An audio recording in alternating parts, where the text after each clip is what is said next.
Yeah, so during COVID, I really enjoyed getting out on the reservoirs to kayak. Although one time my kayak started sinking on me as the UVA rowing team No. overcame me from behind, and their coach was like shouting through the bullhorn, "Get out of the way, get out of the way." No. Meanwhile, I can't steer because this thing has gotten so waterlogged. Oh my God. Gotta get the right equipment. Yeah. Beware Facebook Marketplace.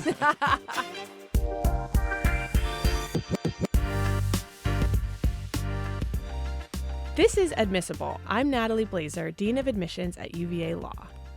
Today's episode is rather special because the topic came to us as the result of our first ever submission contest that we conducted through the Admissible Podcast Instagram page. So for those who don't know, normally I just come up with topics and invite guests who I think would make a great fit for that topic. This time I asked you, the listeners, to come up with a topic for me.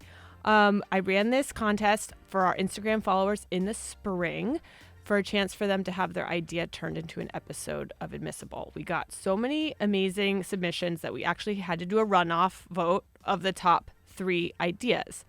And from that runoff vote, the winning show topic was, what do law students do in Charlottesville? Huge shout out to our very own first-year law student, Emily Kostanecki, for submitting that idea and winning our contest before she was even a student here. And then when I looked up who the winner was, I saw that she was an incoming 1L. So thank you, Emily. I hope you are listening. I hope you will learn from this podcast what law students do in Charlottesville. Having said all that, I'm super excited for today's guest, a second-year law student who knows a thing or two about what to do in Charlottesville.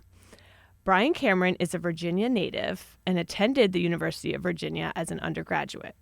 While in college, Brian worked for the UVA Office for Sustainability, was a radio host for WXTJ Student Radio, a UVA Student Council representative, and a student bus driver, which we are going to talk about a little bit.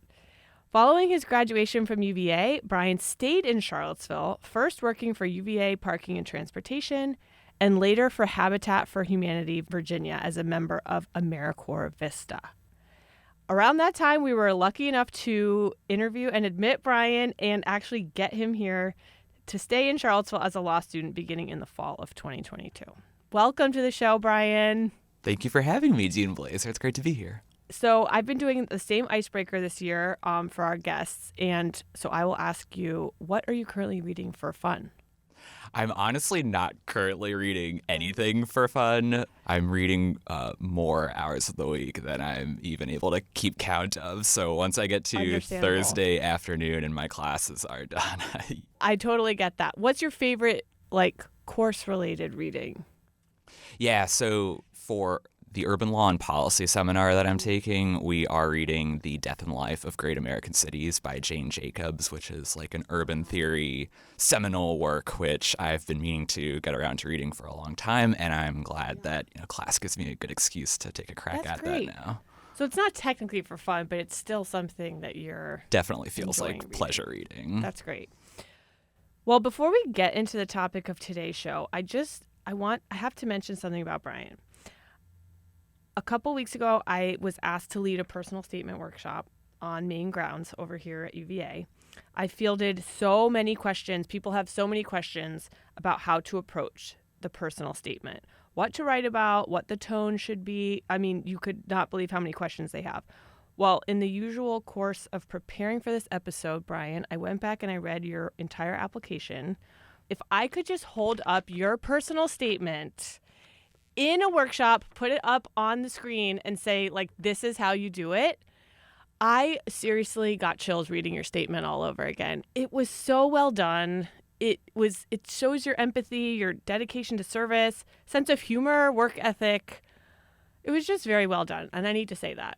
That is extremely kind of you to say. And I'm gosh. glad that the hard work paid off. I poured hours into that thing and many iterations on it. And that just goes to show what a task the personal statement is, because it felt effortless. It felt like you just kind of sat down and spoke your mind. And now that I've said all this, everyone out there listening is going to think, what did he write about? So can you say in like one sentence, like how you approached the topic or what you decided to write about? Sure. So I wrote my personal statement about becoming a student bus driver in my last year of college as an undergrad, kind of what inspired me to take on that seemingly unconventional role. And then, what being on the job taught me in even my last semester of college. Yeah. And it ties in so well, I think, to today's episode, too, because it seemed to me that you really did it as a service to the community, to the community that you live and study in. So I'll start by saying most applicants who apply to UVA Law, they haven't had a ton of experience with Charlottesville necessarily, unless they went to UVA undergrad or came to Monticello on like a class field trip maybe when they were in fourth grade. So I always tell applicants, we talked about this in a previous episode of Admissible, obviously come visit. Don't just take our word for it, especially if you're admitted, come visit. But today I want to cover sort of two subtopics on the general theme of Charlottesville. The first being, what can law students do in terms of, just getting involved in the community, whether that's volunteering, whether that's sitting on a board, pro bono work, some type of service, or getting to know the Charlottesville community outside of the student community. And the second is going to be focused more on what law students do for fun. So we'll get to that at the end. So let's start with the Charlottesville community. From your bio at the top of the show, we know you were involved a bit in the local community, even just through your studies, your research and things you were doing. So tell us about that experience. Yeah, so when I first got to UVA as a first-year student, I got involved in a couple of environmental activism student groups, and those provided opportunities for me to get out to like community forums, community hearing events out in the broader Charlottesville region on, topics like some of the proposed natural gas pipelines. And then in my third year of college, I took a year-long community engagement course called All Politics is Local. We attended some of like the local board and commissions meetings in Charlottesville and kind of documented what was going on at these meetings, who the power players were, just learning a bit more about like what the local political scene in Charlottesville looked like. And then kind of the culmination of that class, we, got in groups together and put together kind of educational resources, mostly targeted towards our fellow students, but also like could be resources about, local history, local politics for the broader Charlottesville community. My student group did a report on affordable housing and student housing in Charlottesville, and then that set me up for my last year of college to write my thesis on kind of the history of segregation and affordable housing in Charlottesville. Just hearing all of that, I mean, college students, typically they're sort of in this little college bubble, right? Like you're going to class, you're going to parties, you're not really understanding necessarily what's happening in this town or city around you. So I think all of that is so great. And I think it's like really important for whether it's college students or law students to like, take it upon themselves to learn about the communities that we're in. I mean, oftentimes, you are just like a transient member of a college town. You pass through for whether it's 4 years undergrad, 3 years law school. I think learning about the history of the community you're in, it's really important. And even like a town as small as Charlottesville, like it has been shaped and acted upon by national policies, national trends that, by learning about in your temporary community, educate you about how those policies and trends have shaped whatever community you end up in after school, too. And it has such a rich history, Charlottesville. Definitely. And talk about a little bit, I know you have like some musical interests and you were a radio host. Like, what was that like? And how did that kind of get you more involved in the community? That was also a really great way to get to know kind of young community members who were non-students. So I was in a band called Sorority Boy when I was an undergrad. We started my second year and we played a lot of shows in Charlottesville. A couple in the broader Virginia region, like Richmond and Harrisonburg, also So have really cool. thriving music scenes. And then even one summer, we did a short 1-week tour up and down the East Coast, which was Oh, fun. you toured. That's awesome. I mean, Charlottesville has a number of really good live music venues. We have the Southern, which brings in like a lot of smaller live Yeah. music acts. The Jefferson is more medium sized, and the Pavilion on the downtown mall brings in, some larger acts. And of course, you even get like the super big acts that come to like John Paul Jones Arena. Right. So last night, my husband and our friends went to Chris Stapleton Amazing. at John Paul Jones. I was supposed to go, but I'm 40 now, and so the school night is hard for me. There's But something yeah. for everyone in the Charlottesville music scene. That's right. So from your vantage point as a student, Brian, after your 4 years here, in undergrad, what were your biggest takeaways about the non-student Charlottesville community?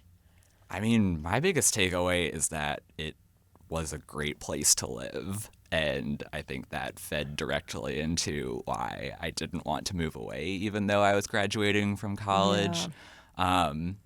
Even though ostensibly it's like a smaller town, I just found there's so much to do. There are a lot of really great people who care a lot about learning, who care a lot about improving the community, and that really drew me to stick around after I graduated, and it definitely tied into helping me stick around further when I decided to go to law school here.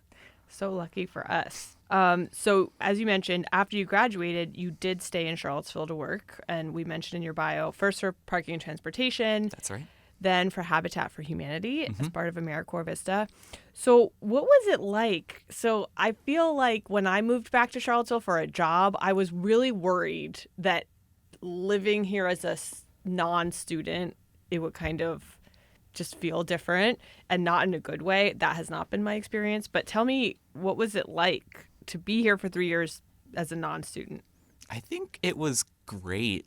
It was kind of a unique time to be living in Charlottesville because about 2 out of those 3 years was peak pandemic, so Yeah. it was a lot more hunkered down. I think that is probably part of what gave me an appreciation for Charlottesville too. Is like we have so much great, natural space, green space in our immediate community and a little further out in like Shenandoah and the Blue Ridge Parkway. So definitely during the pandemic, like I appreciated having access to those natural resources a lot.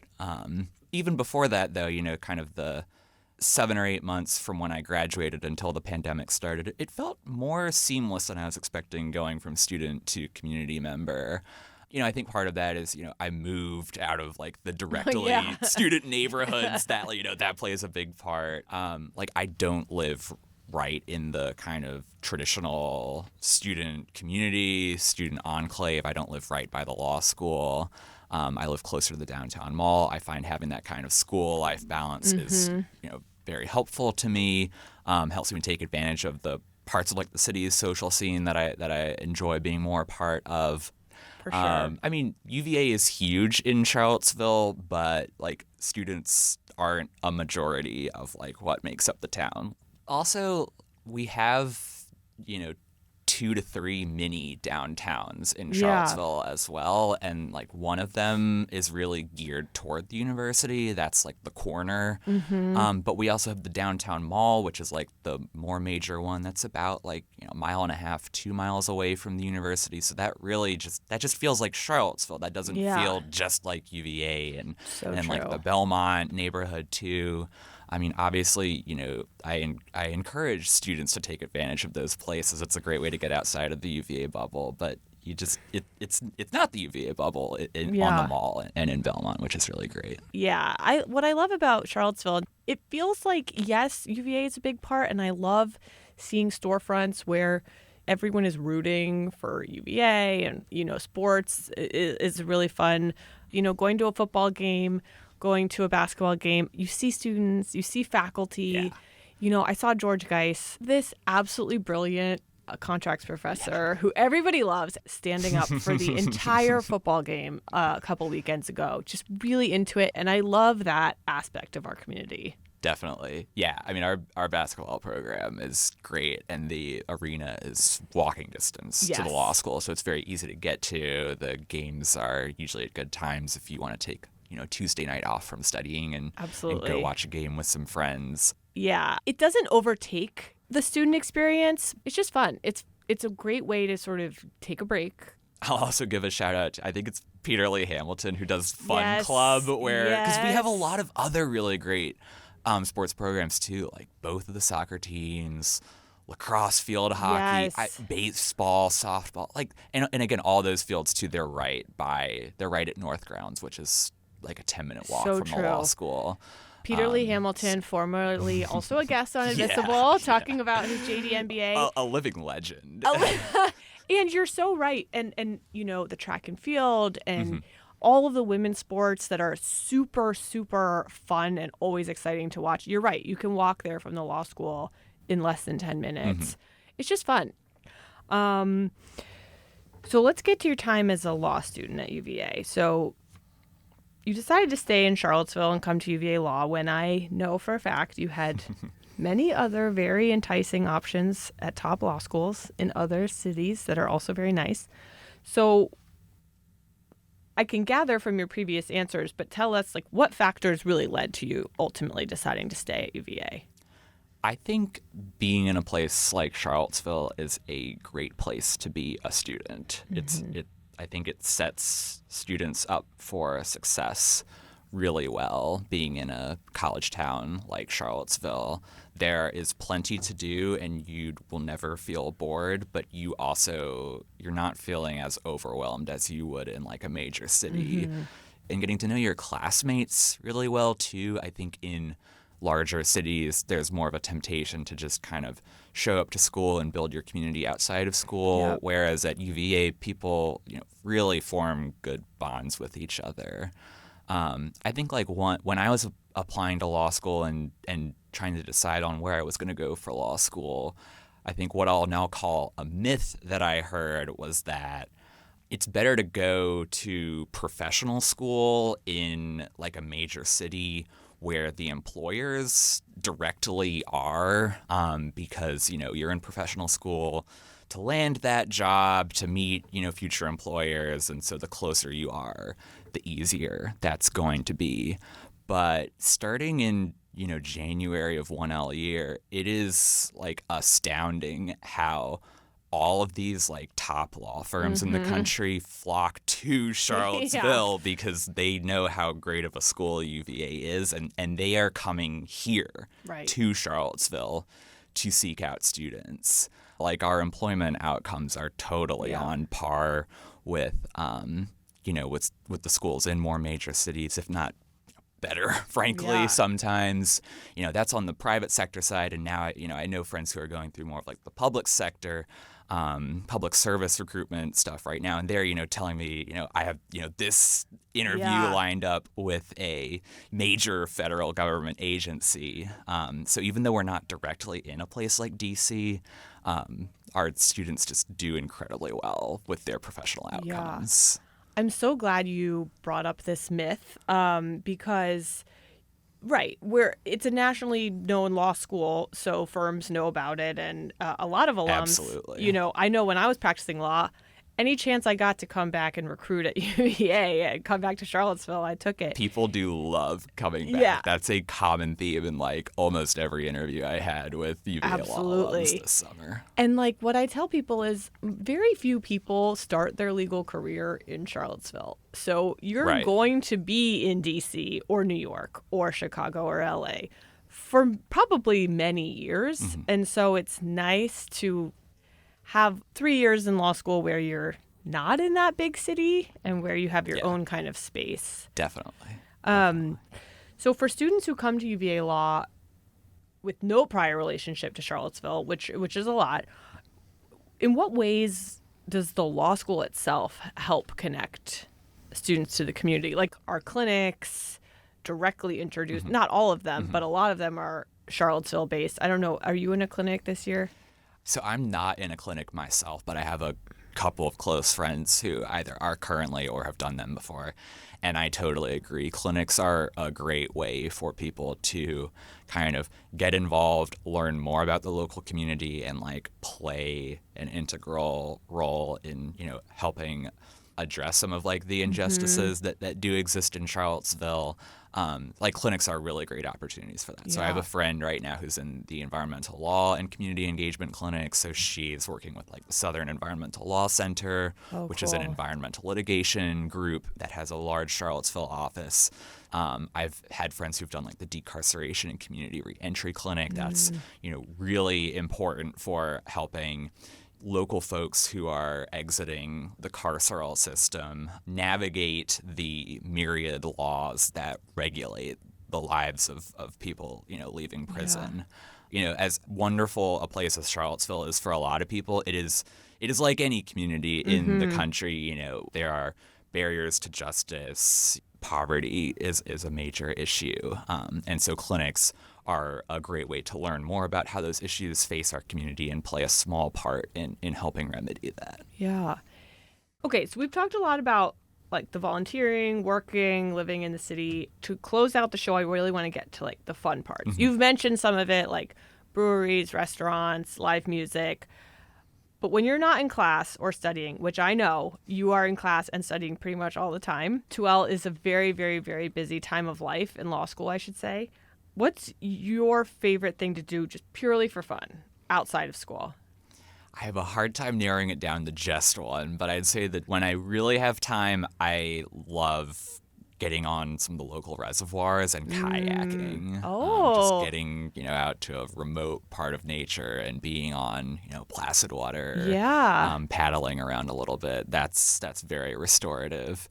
When I don't quite have that amount of time, and especially like when, friends are back in town for the school year, it's just great, like finding a new brewery or restaurant and hanging out with friends together, sharing time together. People are really important to me, so I love spending as much quality time with folks as I can. That's great. So we're going to do a lightning round of favorites. Okay, so don't give it too much thought. Favorite restaurant in Charlottesville? I'm going to go with Bisou on the downtown mall. Ooh, Bisou, a classic. Bisou's a great one because I don't really think the firms do events there, so it's still like a little novel enough. There are some places where like by the end of spring 1L, you're kind of like, oh gosh, another event here. God, I got to go to CNO again. Jeez, like, poor me. But Bisou is great. Bisou is great. Okay, favorite hike or spot to get out in nature? Hike, I'll go for the basic choice, Humpback Rock of the Blue Ridge Parkway. It's easy to get to. It's not daunting. It's a great choice for a reason. I mean, that's a good one. Favorite winery or brewery? I'll go for Mount Ida, which is about 20 minutes outside of town. It has a really great view, really good wine, and they do their own beer on site too, so it has something for everyone. So I actually took the admissions staff this summer on our little day-long retreat to Mount Ida, and most of us had never been. Yeah. Oh my gosh. Right? Even just the drive out there is worth it alone. 100%. And then you get there and you're like, the view is unbelievable. Yeah. And the food and I totally agree. Favorite live music venue? I'll go for the Southern. I like kind of the smaller, cozier vibes there. I love it. Favorite coffee shop? Do you drink coffee? Oh, I'm a big coffee drinker. When it's not the coffee shop of my own kitchen, I love making pour-over coffee first thing in the morning. Oh, nice. I will go for Grit Coffee. Grit is is a favorite. great. That was my undergrad spot, and I'm still very loyal to them. Yeah, They I have love one up that. in Stonefield, which isn't too far from the law school. That's a good one. Favorite movie theater? Violet Crown on the yeah. downtown mall. I'm not a huge movie person, but it's a great spot. The theaters are not too big, very comfortable. Very comfortable. And I love that you can pop out and then go to just walk to dinner or Exactly. whatever. You can come from dinner, go to dinner afterwards. Yeah. Favorite day trip or like quick weekend getaway close to but not in Charlottesville? So like let's say max 2 hours. This is pushing the quick definition Okay. a little bit, but just this past weekend, a group of my section from last year actually went out to the northern neck of Virginia and got an Airbnb together on the river out there. So nice. And it had like a giant kitchen, and we just like cooked all weekend. We went kayaking one day, played some board games, card games. So that was really great. That's a little far out though, so I think like second to that, getting up to Shenandoah National Park is a classic. Yeah. It's only about an hour away, and especially around the fall, it's beautiful. Oh my gosh. The fall, for those who don't know, it's about to be peak foliage in Virginia. I think they said October 23rd. I love it so much. So what do you think is the either biggest misconception about Charlottesville or the best kept secret? I'll let you choose which one you want to answer. I guess just the biggest misconception is that there's nothing really to do here or that it's kind of in the middle of nowhere. There's plenty to do here. I mean, I'm in my 9th year of living in Charlottesville, and I've stayed around because I've not felt bored yet. Yeah. There's plenty to do, and especially like as a student when your life is that busy, it's, even more so. There's so much cool random stuff that comes through town every year. In the fall, we have the Virginia Film Festival. In the spring, we have the Virginia Festival of the Book.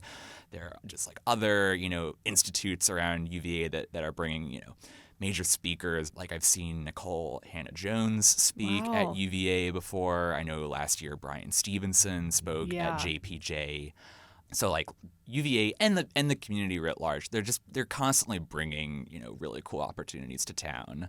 And I think like the flip side of that too is like if you ever do feel like you're itching to get outside of Charlottesville, it's a really well connected place. Like all things considered, even if you don't have like a personal vehicle. It's incredibly easy to take the train to get across, the Northeast Corridor from here. And then to get further flung than that, we have direct flights to Chicago and, major hubs like Charlotte and Atlanta. And you can get basically anywhere in the country from, those connections out of Charlottesville. I love our airport so much. It's a great, it's a hidden easiest. gem. Yeah. The shortest TSA lines you've ever seen. Like, we can leave our house like 45 minutes before the flight takes off. It's amazing. I also love their breakfast sandwiches. There's like one option. I haven't eaten at Cho before. Yeah, the Cho breakfast option. Yeah, my husband, it's his favorite part of flying out of that. That's so funny. Well, Brian, this was so much fun. I love Charlottesville, and I feel like I could talk about it for days. I feel like we covered a lot of great things today. So thank you so much for being here. Thank you again for having me. This was a lot of fun. This has been Admissible with me, Dean Natalie Blazer at the University of Virginia School of Law. My guest today was second-year UVA law student Brian Cameron. For more information about UVA law, please visit law.virginia.edu. The next episode of Admissible will be out soon. In the meantime, you can follow the show on Instagram at @AdmissiblePodcast. Thanks so much for listening, and please remember to rate the show wherever you listen to podcasts.